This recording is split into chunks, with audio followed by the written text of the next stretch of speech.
Dilma pode enfrentar um maremoto com cara de tsunami, com possibilidade até de haver um racha na sua base de apoio se o presidente da Câmara, deputado Henrique Alves, levar adiante a promessa de colocar em votação a proposta de emenda à Constituição que torna impositivas as emendas parlamentares ao orçamento da União. O deputado Harold de Oliveira, do PSD do Rio de Janeiro, foi outro dia à tribuna defender a aprovação dessa emenda do orçamento impositivo. Eu sou Paulo José Cunha e recebo o deputado Harold de Oliveira nesta edição do Palavra Aberta, uma produção conjunta da Rádio Câmara e da TV Câmara. Deputado, o senhor acredita na possibilidade da colocação efetiva em votação de uma questão tão complicada, tão complexa como essa, que o governo treme todo quando ouve falar disso? O governo no Brasil, né, ele está acostumado... Eu não falo desse governo, eu falo de o governo. O governo no Brasil tem a facilidade de ter um orçamento autorizativo, que ele faz o que quer. Ainda tem a DRU, né, que libera mais 20% para que se possa fazer o que quer. Então, aí não é responsabilizado pela não execução orçamentária. Veja quantas coisas que existem aí. E esse fato ainda tira do parlamentar uma das suas principais funções, que é a de fiscalizar a execução orçamentária.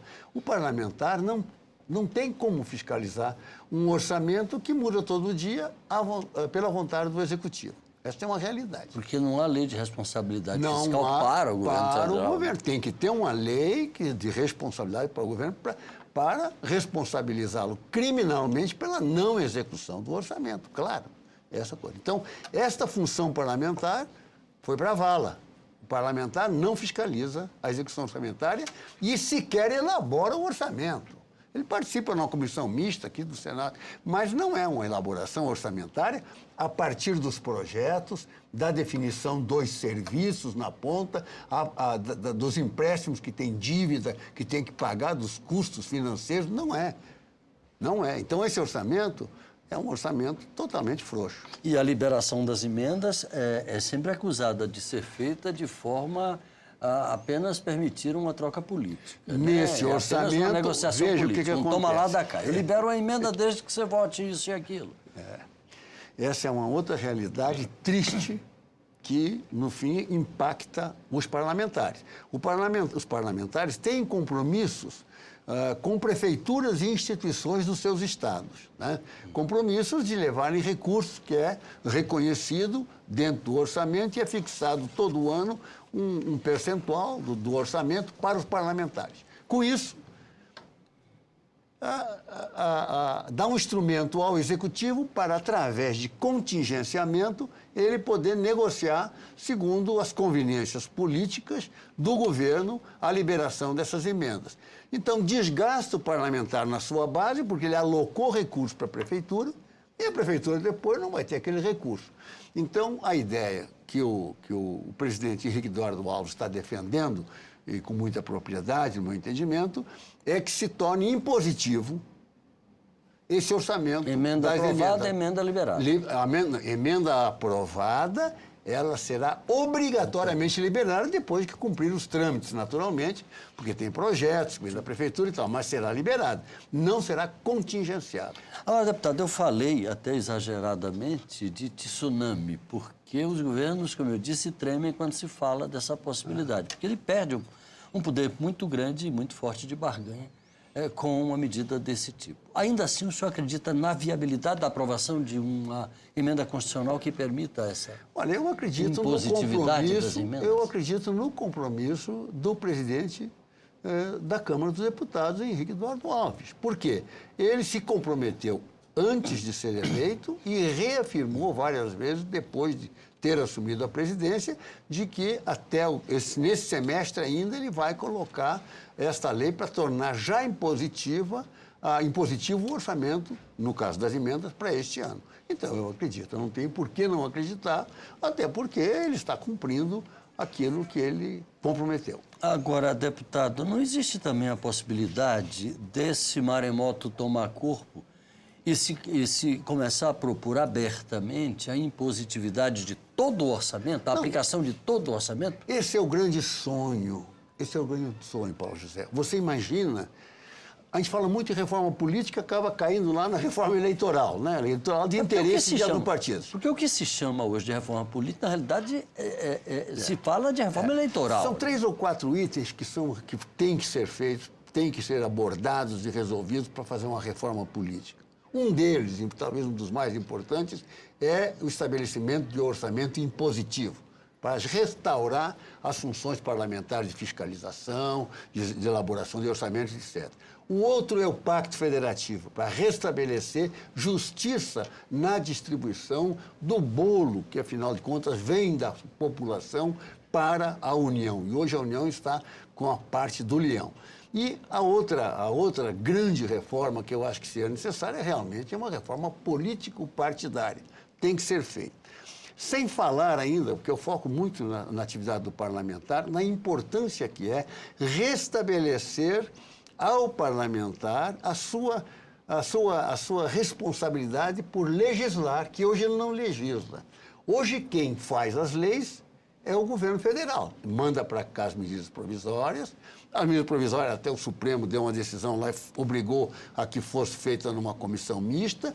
Nessa comissão é nomeado um relator. O relator fica plenipotenciário para fazer qualquer coisa. Ele bota jaboti, tatu, tudo naquela lei, o que ele quiser. Isso é a usurpação da representação popular. Porque a lei, o princípio do legislativo, é a audiência pública em todas as instâncias, para que a nação toda conheça o que está sendo feito e para que, no fim de contas, entre aspas, a lei pegue. No Brasil, a lei não pega porque ela não é debatida. Com o detalhe de que, até mesmo do ponto de vista da pauta, as medidas provisórias ocupam 90%, por exemplo, do tempo dos senhores parlamentares aqui dentro. É verdade. E aí a imprensa durante as votações, a gente vê isso diariamente. A imprensa aproveita e interpreta de que a função do deputado é votar, é vir aqui para votar. Votar. Como se fosse essa uma atividade parlamentar. Ora, eu digo o seguinte, numa democracia amadurecida, o votar é a última coisa que faz um parlamentar. E a atividade de fiscalização prevista na Constituição, não clara, fazer, fiscalização e aprovação do orçamento. São os dois temas principais. Exatamente, são as funções dos parlamentares. E aqui no Brasil nós estamos nessa situação.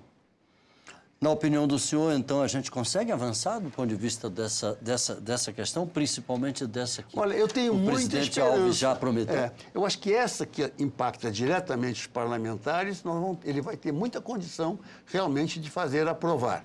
Mesmo que mexa no teto, no número de emendas, mas tem como negociar com o governo. Agora, o que é importante é que se faça um avanço, que não fique aí, que a gente possa avançar em outras áreas de aplicação dos recursos durante um prazo, porque essas coisas não se fazem num dia, não é um ato. Nós temos que fazer um projeto que programe durante 2 ou 3 legislaturas a completa implantação de um orçamento impositivo. É assim que funcionam os processos sociais, que são políticos, que são sociais. Agora, quando a gente fala dessas coisas, deputado, a gente está, no fundo, falando de uma questão maior ainda, que é a questão da afirmação do poder legislativo.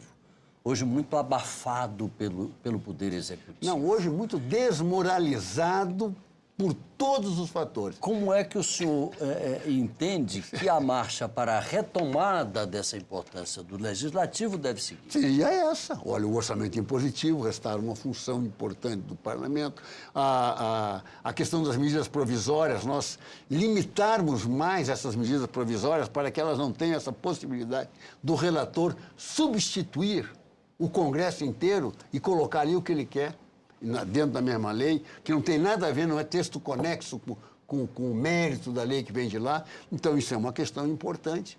Então, se nós fizermos essas mexidas, com certeza o Congresso... Agora, não pode acontecer coisas que acontecem aqui. Hoje, um deputado não tomou posse numa comissão, indicado por unanimidade pelo seu partido, chegou lá, não deixaram ele ser eleito, ser votado dentro do acordo maior de todas as lideranças do partido. Então, o problema da desmoralização, da decadência moral e da perda de uma imagem positiva diante da nação é culpa nossa. Nós temos que acordar. Essa que é a grande realidade. Não é culpa do judiciário, como querem dizer, ou do executivo. O executivo avança. Não existe espaço vazio para o poder. Está vazio, alguém ocupa. Deputado Harold de Oliveira, do PSD do Rio de Janeiro. Muito obrigado pela sua participação aqui com a gente. Eu que agradeço, Paulo José. Muito obrigado. Você de casa, muito obrigado pela audiência. Um abraço e até a próxima.